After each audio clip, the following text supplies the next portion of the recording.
అందరికీ నమస్కారం. Welcome to our channel. మొన్న జగన్మోహన్ రెడ్డి గారు మన వీర జవాన్ మురళీ నాయక్ గారి కుటుంబాన్ని పరామర్శించడానికి బెంగళూరు నుంచి గోరంట్ల మండలం కల్లితాండకు రావడం జరిగింది. కాకపోతే ఆయన పరామర్శించడానికి వచ్చాడా లేకపోతే బల ప్రదర్శన చేయడం కోసం వచ్చాడా అనేదే ఇక్కడ రాష్ట్ర ప్రజలకు ఇప్పుడు కలుగుతున్నటువంటి డౌట్ అన్నమాట. మనందరం చూస్తూనే ఉన్నాం జగన్మోహన్ రెడ్డి గారి వైఖరి ఎలాగుంటుంది అంటే, ఆయన గడప దాటి బయట అడుగు పెట్టేసరికి వేల వందల మంది జనాలు ఆయన చుట్టూ గుమికూడి జై జగన్ అలాగే సీఎం జగన్ ఈ రెండు నినాదాలు చేస్తూ ఆయనను సంతృప్తి పరిచేటటువంటి కార్యక్రమం ప్రతి చోట ప్రతి సందర్భంలోనూ చేస్తూనే ఉంటారనమాట. ఆ పార్టీకి సంబంధించినటువంటి కార్యకర్తలు అలాగే నాయకులు కూడా ఆ విధంగా కార్యాచరణ రూపొందించుకుంటారు. ఇదంతా మనం బాగా గమనిస్తూ ఉండేటటువంటి పరిస్థితి. కాకపోతే మొన్న జరిగినటువంటి ఈ పర్యటన ఏదైతే ఉందో, మురళీ నాయక్ గారి కుటుంబాన్ని పరామర్శించేటటువంటి పర్యటన అదే పంతాలోనే సాగడంతో జనాలందరికీ జగన్మోహన్ రెడ్డి అంటేనే మరింత చిరాకు అలాగే అసహ్యం హేయభావం కలిగేటటువంటి పరిస్థితి. ఎందుకంటే దేశం కోసం అసువులు బాసినటువంటి ఒక వీర సైనికుడు మరణించాడు. ఆ ప్రాంతం జై హింద్ నినాదాలతో మారుమ్రోగాలి, వందే మాత్రం నినాదాలతో ఆ ప్రాంతం అంతా హోరెత్తిపోవాలి. కానీ జగన్మోహన్ రెడ్డి గారు పరామర్శ పేరుతో అక్కడికి వచ్చి ఆయన యొక్క సొంత బల ప్రదర్శన చేసుకునేటటువంటి ప్రయత్నం చేశాడనమాట. జై హింద్ వందే మాత్రం నినాదాలతో హోరెత్తిపోవాల్సినటువంటి ప్రాంతంలో జై జగన్ నినాదాలు, సీఎం జగన్ నినాదాలు ఇటువంటివి వినపడడంతో అక్కడ ఉన్నటువంటి ప్రజలంతా ఈయన ఇంకా మారడా అనేటటువంటి అభిప్రాయానికైతే ఫైనల్గా వచ్చేయడం జరిగింది. జగన్మోహన్ రెడ్డి గారు ఇంతకంటే దిగజారరు అని అనుకున్న ప్రతిసారి జగన్మోహన్ రెడ్డి గారు అంత దిగజారిపోతానే ఉన్నారనమాట.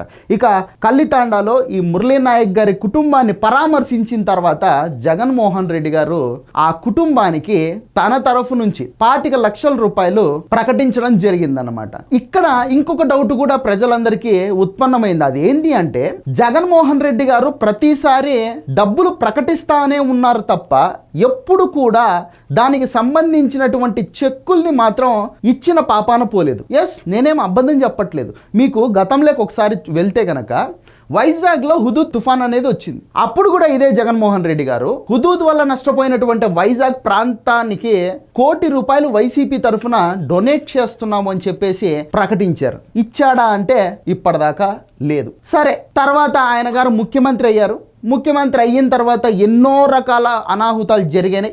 ఆయన పార్టీ నుంచి కాకపోయినా లేదంటే ఆయన స్వంత నిధుల నుంచి కాకపోయినా కనీసం ప్రభుత్వం నుంచి అయినా ఆయన ఏదైనా చేస్తాడనుకుంటే అది చేయలేదు. సరే, గవర్నమెంట్ మళ్ళీ దిగిపోయింది. మొన్నటికి మొన్న విజయవాడలో బుడమేరు వాగు పొంగి వరదలు వచ్చినాయి. అప్పుడు కూడా అక్కడికి వెళ్ళి చంద్రబాబు నాయుడు ఇల్లు మునిగిపోకూడదని చెప్పేసి బుడమేరుకు గేట్లు ఎత్తాడు అని చెప్పేసి, అసలు బుడమేరుకు గేట్లు ఉన్నాయా లేదా అని కూడా తెలుసుకోకుండా తన అవిజ్ఞాన ప్రదర్శన చేసి నవ్వుల పాలైపోయి చివరగా వెళ్తూ విజయవాడ ప్రజలకు వైసీపీ తరఫున ₹1 కోటి ప్రకటిస్తా ఉన్నాము అని చెప్పేసి వెళ్ళాడు. దాదాపు ఇప్పటికీ 220 రోజుల పైన అయిపోయింది.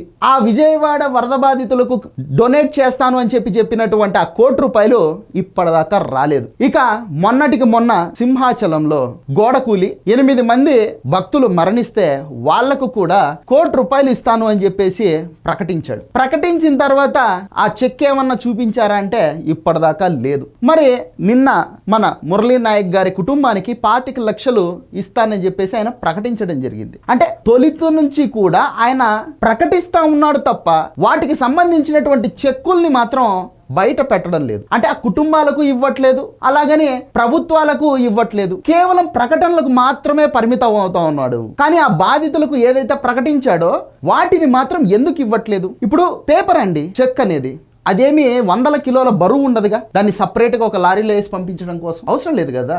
ఎలాగో పరామర్శించడానికి వెళ్తున్నాడు, నువ్వు 25 లక్షలు ఇవ్వాలనుకుంటున్నావు, దాన్ని ఒక చెక్కు రూపంలో రాసేసి జేబులో పెట్టుకొని అడిగి పోయి ఆ కుటుంబాన్ని పరామర్శించి అక్కడే 25 లక్షల రూపాయల చెక్కుని వాళ్ళకి అందిస్తే ఆ కుటుంబం సంతోషపడుతుంది కదా. వాళ్ళకు జరిగినటువంటి నష్టాన్ని మనం ఎలాగూ పూడ్చలేం, కానీ ఆ కుటుంబం బ్రతికున్న రోజులు కొంచెం మీ పేరు చెప్పుకుంటారు కదా. సరే పలానా వాళ్ళు కూడా మాకు సాయం చేశారు అని చెప్పేసి వాళ్ళు కూడా కొంచెమైనా కూడా సంతృప్తి పొందుతారు కదా. వెళ్తున్నారు, మీరు వెళ్ళడానికి ఎంత ఖర్చు అవుతుందో మీ పార్టీ వాళ్ళకి తెలుసు. ఎందుకంటే మీరు ఇంట్లో నుంచి అడుగు తీసి బయట పెడితే మళ్ళీ తిరిగి ఇంట్లోకి అడుగు పెట్టేంత వరకు మీ చుట్టూ వేల మందిని పోగేయడానికి ఎంత ఖర్చు అవుతుందో వైఎస్ఆర్ కాంగ్రెస్ పార్టీ వాళ్ళకు తెలుసు. ఎందుకంటే మీరు సాధారణంగా 10 మంది 20 మంది 50 మంది ఉంటే బయటికి రారు. మీరు బయటికి అడుగు పెడితే తక్కువలో తక్కువ ఒక 1000-1500 మంది అయినా ఉండాలి. ఇప్పుడు 1000-1500 మందిని పోగేయాలంటే ఒక్కొక్కడికి 1000 రూపాయలు అయినా ఇవ్వాల్సి ఉంటుంది కూలి. రోజుకి 1000 రూపాయలు కూలి ఇచ్చి, క్వార్టర్ బాటిల్ ఇచ్చి, ఇక తినడానికి తిండి పెట్టి, వాటర్ ప్యాకెట్లు ఇచ్చి, వాళ్ళను తోలడానికి మళ్ళీ బస్సులేసి, సో సగటున ఒక్కొక్క నియోజకవర్గానికి 1 కోటి రూపాయలు ఖర్చు అవుతుంది. అంటే మీరు ఒక జిల్లా పర్యటనకి వెళ్తున్నారంటే అందులో 14 నియోజకవర్గాలు ఉంటే దాదాపు 14 కోట్లు ఖర్చు అవుతుంది అనుకుందాం, రఫ్ గా ఐడియా ఇది. సో 14 కోట్లు పెట్టి మీరు ఒక పర్యటన చేస్తా ఉన్నారు. మరి ఆ కుటుంబానికి మీరు ఇస్తానని చెప్పినటువంటి 25 లక్షల రూపాయల దగ్గర ఎందుకు ఇంత పిసనారితనం? మాటల వరకే ఎందుకు? ఇస్తానన్నది ఇచ్చి రావచ్చు కదా అని